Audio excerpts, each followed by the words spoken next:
അവയവ തകരാറുകൾ മൂലം കോടിക്കണക്കിന് ആളുകൾ ഇന്ത്യയിൽ രോഗികളായിക്കൊണ്ടിരിക്കുകയാണ്.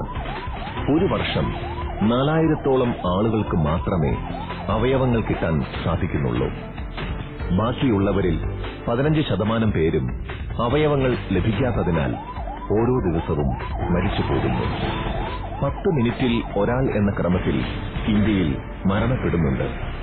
കേരളത്തിൽ ഒട്ടനവധി രോഗികൾ അവയവങ്ങൾക്ക് വേണ്ടി കാത്തിരിക്കുകയാണ്.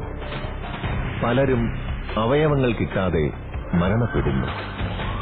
കേരള സർക്കാരിന്റെ പഠനപ്രകാരം 2000-ഓളം ആളുകൾ വിവിധതരം അവയവങ്ങൾക്ക് വേണ്ടി കാത്തിരിക്കുകയാണ്. ഇതിൽ കൂടുതൽ പേരും വൃക്കരോഗികളാണ്.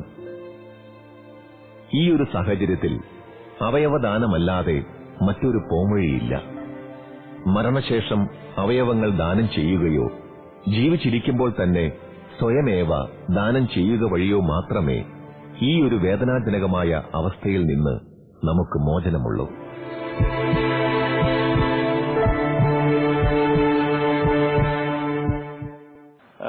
ഇന്ത്യയിൽ തന്നെ തമിഴ്നാടാണ് ഏറ്റവും കൂടുതൽ അവയവദാനത്തിന്റെ എല്ലാ പ്രക്രിയയും നോക്കുന്നതും ഏറ്റവും കൂടുതൽ അവയവദാനം നടക്കുന്നതും തമിഴ്നാട്ടിലാണ്, പ്രത്യേകിച്ചും ചെന്നൈയിൽ.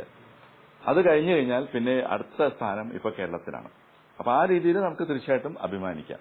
പക്ഷെ എന്നാലും ഇതുപോലെ സാക്ഷരതയിൽ ഏറ്റവും മുന്നിൽ നിൽക്കുന്ന സംസ്ഥാനവും എല്ലാ കേട്ടറിവുള്ള ഒരു ആൾക്കാരൊക്കെ ഉള്ള സ്ഥിതിക്ക് തീർച്ചയായിട്ടും ഇത് നമുക്ക് ഏതാണ്ട് തമിഴ്നാടിനൊപ്പം തന്നെ എത്താൻ ഉള്ള എല്ലാ സാധ്യതയും നമുക്കുണ്ട്.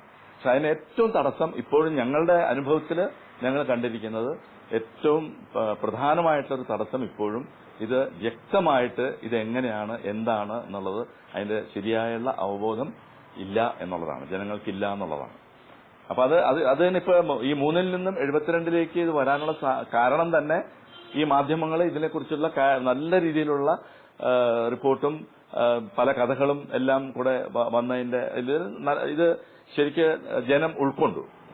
നല്ലൊരു ശതമാനം ജനം അത് കൊണ്ടാണ് അവരെല്ലാവരും മുന്നോട്ട് വന്നത് തന്നെ. ഇപ്പൊ ഞങ്ങള് 15 അവയവങ്ങൾ ദാനങ്ങൾ മാത്രമേ ഞങ്ങൾ നടത്തിയിട്ടുള്ളൂ 2012 വരെ. അതായത് ഞാൻ നേരത്തെ പറഞ്ഞ പോലെ 3 വർഷത്തേക്കൊന്നും ഉണ്ടായിരുന്നില്ല. പിന്നെ 2007 അവിടെ അന്ന് പിന്നെ എല്ലാ വർഷവും ഉണ്ടായിരുന്നു.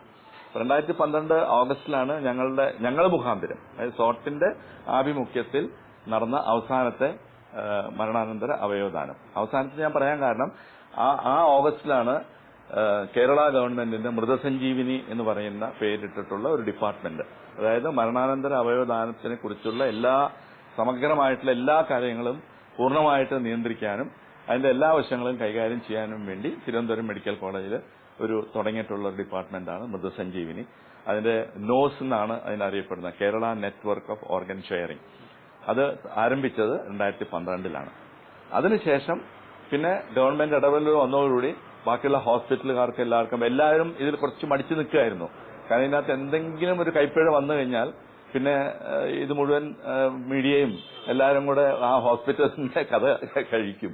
അപ്പൊ അതിന് ആ ഒരു ഭയത്തിലായിരുന്നു ഹോസ്പിറ്റലുകാരെല്ലാവരും മുന്നോട്ട് വരാതിരുന്നത്. പക്ഷെ ഗവൺമെന്റ് ഇടപെടൽ വന്നു, ഗവൺമെന്റിന്റെ എല്ലാ സപ്പോർട്ടും കിട്ടും എന്നുള്ള ആ ഒരു വിശ്വാസം വന്നതോടുകൂടി അനവധി ഹോസ്പിറ്റലുകൾ, ഇപ്പൊ കേരളത്തിൽ തന്നെ അനവധി ഹോസ്പിറ്റലുകൾ ഇത് ചെയ്യാനും കൂടുതൽ ഇതിന്റെ ആവശ്യമായിട്ടുള്ള സജ്ജീകരണങ്ങളൊക്കെ ഒരുക്കാനും എല്ലാവരും മുന്നോട്ട് വന്നു.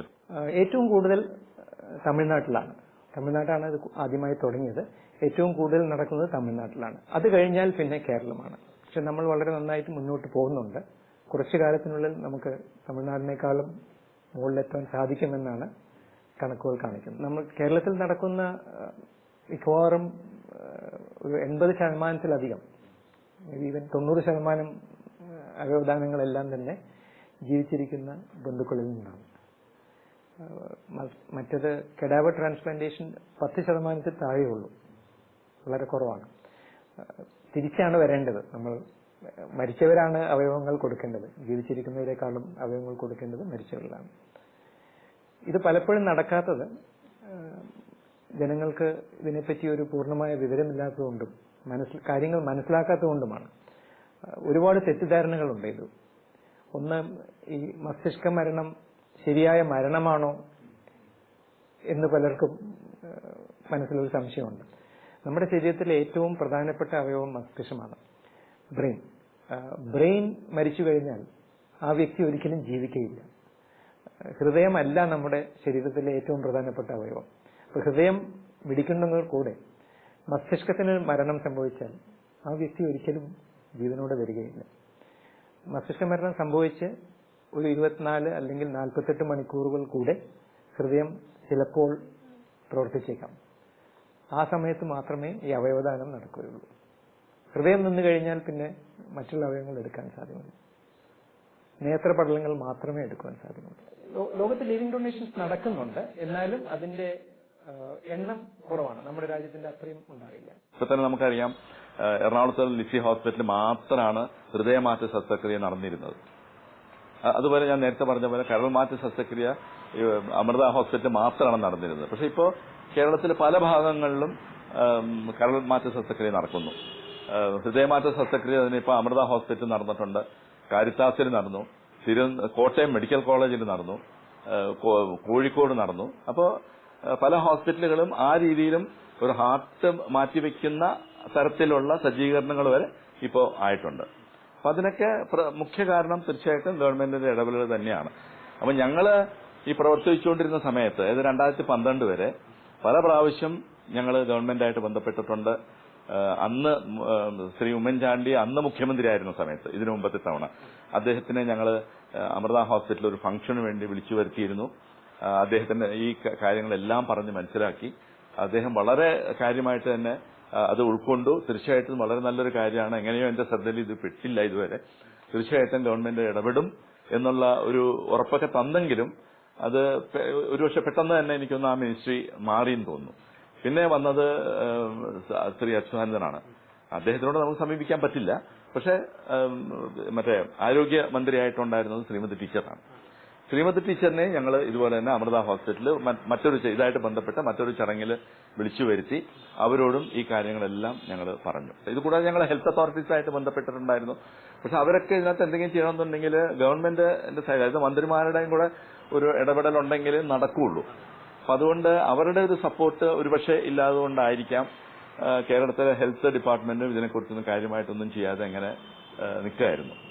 അങ്ങനെയാണ് ഈ 2012 കേരള ഗവൺമെന്റിന് ഇതിനകത്ത് ഇടപെടേണ്ട ഒരു സാഹചര്യം ഉണ്ടായി.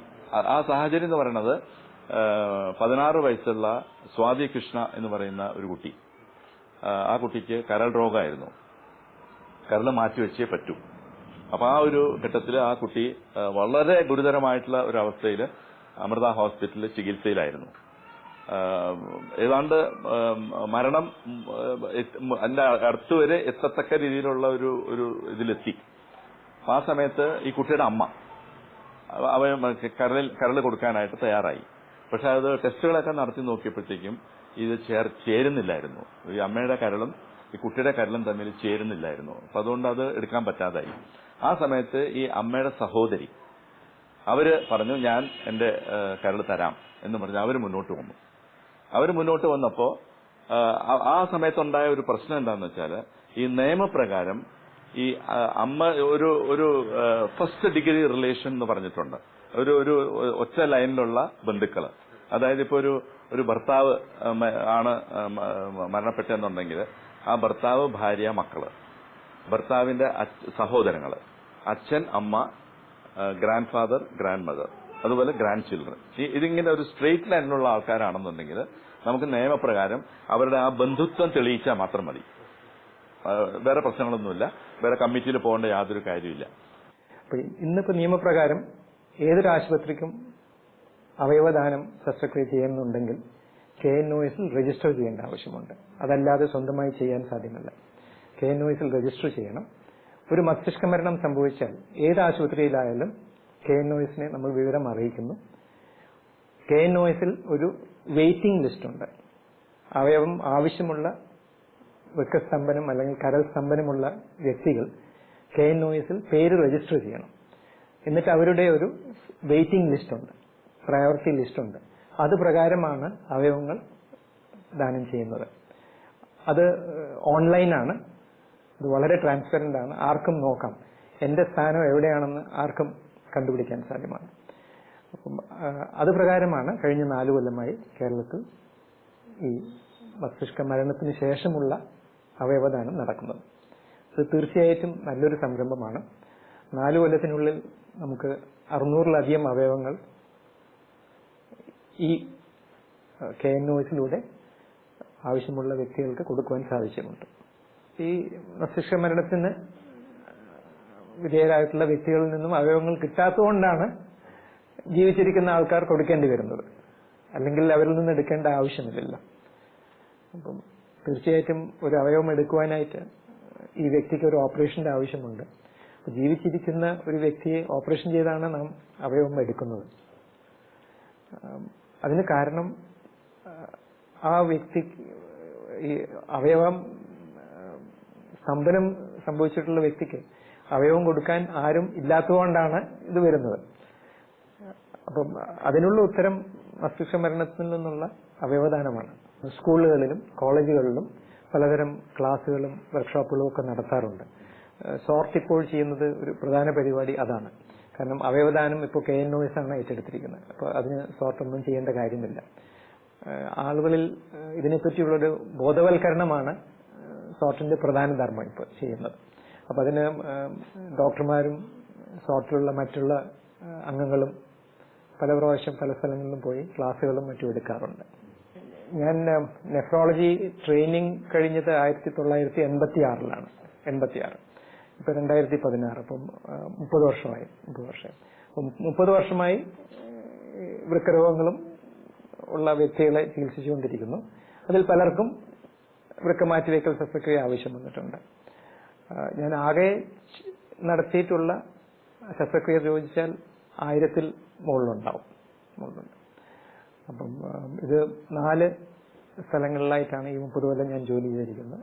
4 സ്ഥലങ്ങളും കൂടെ കൂട്ടി നോക്കിയാൽ 1000-ലധികം ഓപ്പറേഷൻസ് ചെയ്തിട്ടുണ്ടാവും.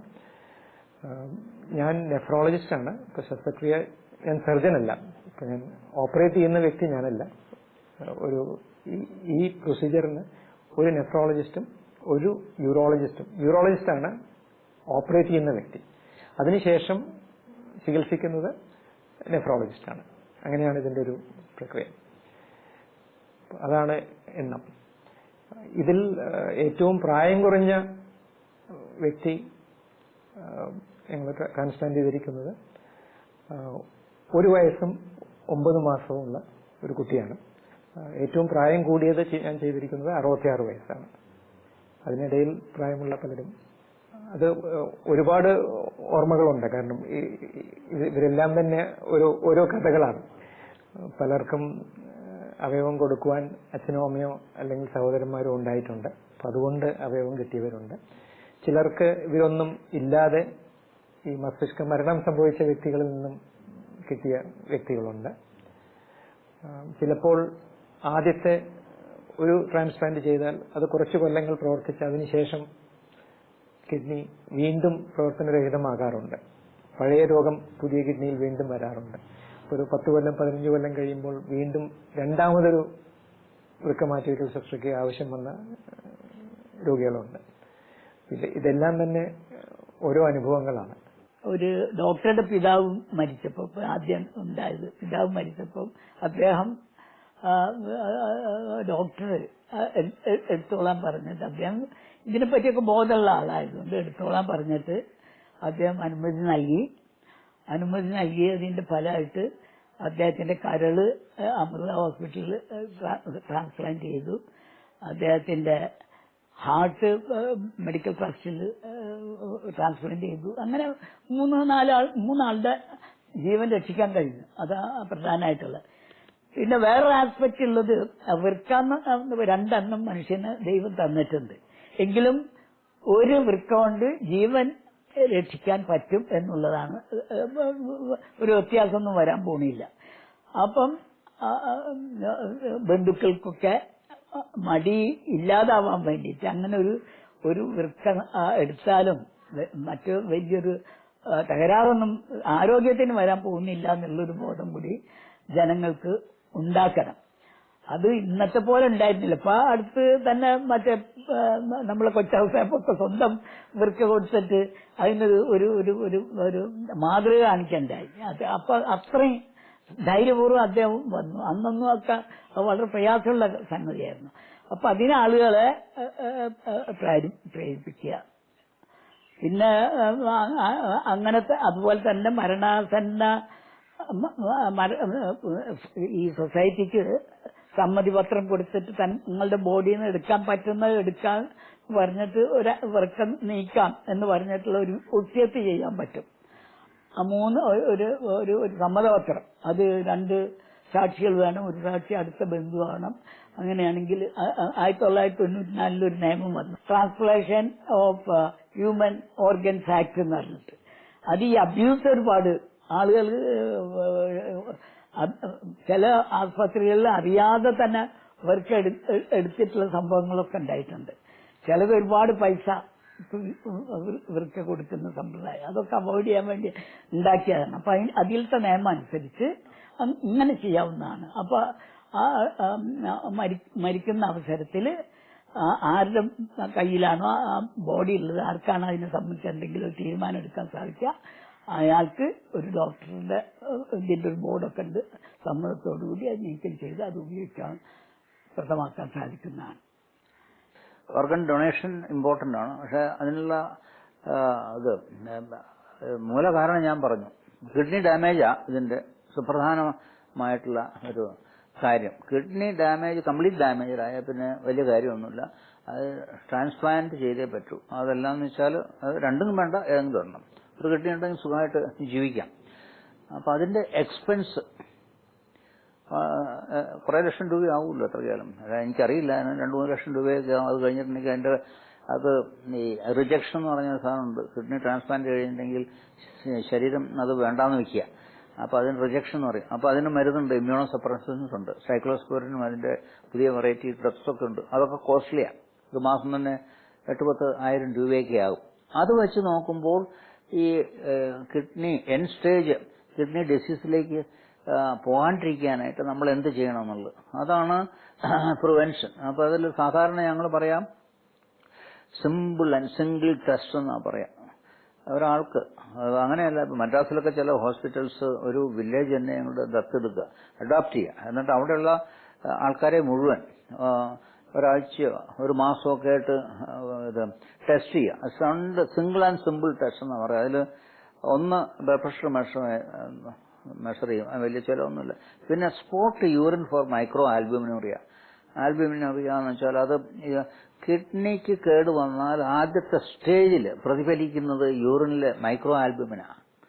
മൈക്രോ ആൽബ്യൂമിൻ ഒരു സ്റ്റേജിൽ അത് അവിടെ വെച്ച് നോക്കി അതൊരു സ്റ്റേജിൽ കൂടുതലായാൽ ആ ആൾക്ക് ബ്ലഡ് പ്രഷറും ഒരു ക്രമാതീതമായിട്ടുണ്ടെന്ന് വെച്ചാൽ അബ്നോർമലാണ്, ഹൈപ്പർ ടെൻഷൻ ഉണ്ടെന്ന് വെച്ചാൽ ആ കാൻഡിഡേറ്റ് ഇന്നല്ലെങ്കിൽ നാളെ തീർച്ചയായിട്ടും എൻഡ് സ്റ്റേജ് റീനൽ ഡിസീസ് കലാശിക്കും. അപ്പൊ അതെന്തുകൊണ്ട് നമ്മുടെ സ്റ്റേറ്റ് ഇതിൽ ഓർഗൻ ഡൊണേഷൻ പ്രാധാന്യം കൊടുക്കുന്നതോടൊപ്പം തന്നെ അതിലും കൂടുതലായിട്ട് പ്രാധാന്യം കൊടുക്കേണ്ട ഒരു പദ്ധതിയാണ് ഇതിന്റെ പ്രിവെൻഷൻ. ഇതിന്റെ പ്രിവെൻഷൻ അത്ര വലിയ ചെലവുള്ള കാര്യമൊന്നുമല്ല.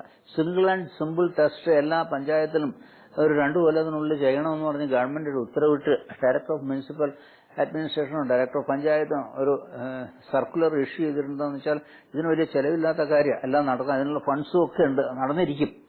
അത് നടന്നാൽ ഈ ട്രാൻസ്പ്ലാന്റിനും ഇത് ഡയാലൈസിസിനും ഉള്ള ആവശ്യം തന്നെ ചിലപ്പോൾ വരണമെന്നില്ല. കാരണം prevention is better than cure എന്നുള്ളത് അവരുടെ ഇതാണ്. പക്ഷെ അത് ചെയ്യാത്തിടത്തോളം കാലം നമുക്ക് ട്രാൻസ്പ്ലാന്റിനെ പറ്റി തന്നെ ചിന്തിക്കാം. പക്ഷെ അങ്ങനെ വരുമ്പോൾ ഇത് എത്ര സൊസൈറ്റി ഉണ്ട്, സോർട്ട് പോലെ ഇവിടെ ഉണ്ടെന്ന് എനിക്കറിയില്ല. ഓരോ ഡിസ്ട്രിക്റ്റിലും ഇത് ഓർഗൻ റിട്രീവലിനും ട്രാൻസ്പ്ലാന്റിനും പ്രവർത്തിക്കുന്ന സംഘടനകൾ ധാരാളം വേണം, കോസ്റ്റ്ലിയാണ്. ഇതെല്ലാം ഓവർകം ചെയ്ത് ഒറ്റ വേണം നമ്മൾ ഓർഗൻ ഒരു അവയവദാനം ഒരു സാധാരണ പോലത്തെ ഒരു സാധാരണക്കാരന്റെ ഇടയിലേക്കും ഇത് ഇറങ്ങി ചെന്നിട്ട് ഇത് ഒരു സാധാരണ പ്രക്രിയയാക്കി മാറ്റണം. ഓർഗൻ അവയവദാനം എന്ന് പറഞ്ഞ് ഇപ്പൊ നടക്കുന്നത് വളരെ കുറച്ച് അവയവദാനങ്ങളെ നടക്കുന്നുള്ളൂ. ഇതിൽ കൂടുതൽ നടക്കണം. കാരണം ഇന്ത്യയിൽ പ്രതിവർഷം 1,85,000 2-3 കൊല്ലം വർഷം മുമ്പായിരുന്നു. ഇപ്പൊ 2 ലക്ഷത്തോളം ആൾക്കാർ റോഡപകടങ്ങളിൽ മരണമടയുന്നുണ്ട്. അപ്പൊ ഇതിൽ നല്ലൊരു ശതമാനം ആൾക്കാരുടെയും വിക്ടിംസിന്റെയും ഇതിന്റെ ഓർഗൻസ് ഒക്കെ നമുക്ക് ഉപയോഗിക്കാൻ പറ്റും. കിഡ്നി മാത്രമല്ല മറ്റു പല അവയവങ്ങളും ഉപയോഗിക്കാൻ പറ്റും ട്രാൻസ്പ്ലാന്റ് ചെയ്യുന്ന. അപ്പോൾ അവയവങ്ങൾ ഇങ്ങനെ ഇത്രയൊക്കെ ഉണ്ട്, അവൈലബിൾ ആണ്. അതിൽ എത്ര ശതമാനം നമ്മൾ യൂട്ടിലൈസ് ചെയ്തെന്നുള്ള വലിയൊരു ക്വസ്റ്റ്യൻ തന്നെയാണ്. നമുക്ക് ആവശ്യത്തിൽ കൂടുതൽ ഉള്ള ഓർഗൻസ് അവൈലബിൾ ബ്രെയിൻ ഡെത്ത് വരുന്നത്. പക്ഷെ ബ്രെയിൻ ഡെത്ത് വരുന്നത് സർട്ടിഫൈ ചെയ്യണം, അതിന്റെ പ്രൊസീജിയറൊക്കെ ധാരാളമുണ്ട്. അവിടെ എത്താനുള്ള ഒരു ഏജൻസി വേണം, സംവിധാനം വേണം. ഈ സോർട്ട് പോലത്തെ സംവിധാനം കേരളത്തിലും എല്ലാ ഡിസ്ട്രിക്റ്റിലും എല്ലാം താലൂക്കിലും ഒക്കെ ഉണ്ടായാൽ ഇതൊരു വലിയ പ്രസ്ഥാനമായിട്ട് മാറും. ഇപ്പോൾ തന്നെ ഓർഗൻ ട്രാൻസ്പ്ലാന്റ് മൂലം പലരുടെയും ജീവൻ അതില്ലായിരുന്നെന്ന് വെച്ചാൽ പൊലിഞ്ഞു പോയേനെ. പക്ഷെ ഈ ഓർഗൻ ട്രാൻസ്പ്ലാന്റ് സംവിധാനം ഉള്ള കാരണം നല്ല ഡോക്ടേഴ്സ് നമുക്ക് ഇവിടെ ഉണ്ട്. അപ്പൊ അതുകൊണ്ട് നല്ലൊരു പദ്ധതിയാണ്. അതിന് നമ്മൾ എല്ലാവിധ സഹായ സഹകരണങ്ങളും നൽകണം. സ്റ്റേറ്റ് അതിന് മുമ്പിട്ട് പ്രവർത്തിക്കണം. ചെന്നൈയിലാണ് ഏറ്റവും നന്നായിട്ട് ഇത് പ്രവർത്തിക്കുന്നത്. അപ്പൊ അവിടെ ഒരു മോഹൻ ഫണ്ട്, ഇപ്പൊ ഞങ്ങളുടെ സോർട്ട് എന്ന് പറയുന്നത് പോലെ മോഹൻ ഫൗണ്ടേഷൻ എന്നും പറഞ്ഞിട്ട് അവിടെ ഒരു സംഘടനയുണ്ട്. അവരാണ് ഗവൺമെന്റായിട്ട് ബന്ധപ്പെട്ടിട്ട് അവർ കൈകോർത്തിട്ടാണ് അവിടെ ചെയ്യുന്നത്. ഇവിടെ മറ്റ് സംഘടനകളും ഗവൺമെന്റായിട്ട് കൈകോർക്കലൊന്നുമില്ല, എന്നാലും തമ്മിൽ നല്ലൊരു ധാരണയുണ്ട്. പക്ഷെ അവിടെ അത് രണ്ടും കൂടെ കൈകോർത്തിട്ട് തന്നെയാണ് ചെയ്യുന്നത്. കാരണം ഗവൺമെന്റ് ഈ സംഘടനയ്ക്കാണ് എല്ലാ സപ്പോർട്ടും കൊടുത്തിരിക്കുന്നത്. അപ്പൊ അങ്ങനെ അതുകൊണ്ടാണ് അവിടെ വളരെ വ്യാപകമായിട്ട് ഇത് നടക്കുന്നത്. അവരാണ് ഈ നോസും മൃതസഞ്ജീവിനിയും അത് അതിന്റെ ചെയ്യാനുള്ള എല്ലാ ബാക്ക്ഗ്രൗണ്ട് ഇതും എല്ലാം അവർ ചെയ്തത് അതാണ്. ഇപ്പോഴും അതിന്റെ എല്ലാ സപ്പോർട്ടും തരുന്നതും കിട്ടുന്നതും അവിടുന്ന് തന്നെയാണ്. അപ്പൊ ആ രീതിയിലാണ് ഇവിടുത്തെ ഗവൺമെന്റ് ഇടപെടലോടുകൂടിയും. പിന്നെ തീർച്ചയായിട്ടും നമുക്ക് മാധ്യമത്തിനെ അഭിനന്ദിക്കണം. കാരണം ഇത് വെറുതെ ചെയ്തുകൊണ്ട് മാത്രം കാര്യമായുള്ളൂ. ഇത് ജനങ്ങളിൽ എത്തിക്കുക എന്ന് പറഞ്ഞാൽ ഇപ്പൊ ഞങ്ങൾ ഒത്തിരി പരിപാടികൾ നടത്തുന്നുണ്ട്. പക്ഷെ ഞങ്ങൾ നടത്തുന്നതൊക്കെ ചെറിയ ചെറിയ ക്ലബ്ബുകളിലോ അസോസിയേഷനുകളിലോ അങ്ങനെയൊക്കെ പോയിട്ട് കുറച്ചുപേർക്ക് അതിനെപ്പറ്റി അറിവ് കിട്ടുമെന്നുള്ളതല്ലാതെ. പക്ഷെ അതുകൊണ്ട് ഒരു കാര്യമില്ല. അപ്പൊ തീർച്ചയായിട്ടും ഈ സന്ദേശം ജനങ്ങളിൽ എത്തണം എന്നുണ്ടെങ്കിൽ തീർച്ചയായിട്ടും അതിന് ഏറ്റവും പ്രധാന പങ്ക് എന്ന് പറയുന്നത് മാധ്യമങ്ങൾക്ക് തന്നെയാണ്. അപ്പൊ അത് ഈ 2012 ശേഷം തീർച്ചയായിട്ടും മാധ്യമങ്ങൾ അത് വേണ്ട രീതിയിൽ അതിന്റെ എല്ലാ തരത്തിലും സപ്പോർട്ടും എല്ലാം കൊടുത്തിട്ടുണ്ട്, ഇപ്പോഴും കൊടുത്തുകൊണ്ടിരിപ്പുണ്ട്. അതിന്റെ ഒരു പ്രതിഫലനമാണ് ഞാൻ നേരത്തെ പറഞ്ഞ പോലെ 3-ൽ നിന്നും ഇപ്പൊ 2015 അത് 72-ലേക്ക് എത്തിപ്പെട്ടു എന്ന് പറയുന്നത് വലിയൊരു കാര്യം തന്നെയാണ്. പിന്നെ ഇതിനകത്ത് പറയേണ്ട ഒരു പ്രധാന കാര്യം എന്ന് വെച്ചാൽ ഇപ്പൊ ഞങ്ങളുടെ അനുഭവത്തിൽ ഞങ്ങൾക്കറിയാം, ഞങ്ങൾ 15 ചെയ്തിട്ടുണ്ടായിരുന്നുള്ളൂ. അന്ന് ഈ 15 കേസിലും ഞങ്ങൾ വളരെയധികം അവരെ പറഞ്ഞ് മനസ്സിലാക്കി ഒത്തിരി ബുദ്ധിമുട്ടിയിട്ടാണ് അവരെ മാനസികമായിട്ട് ഇതിനകത്തേക്ക് ഞങ്ങൾ ആകർഷിച്ചു കൊണ്ടുവന്നത്.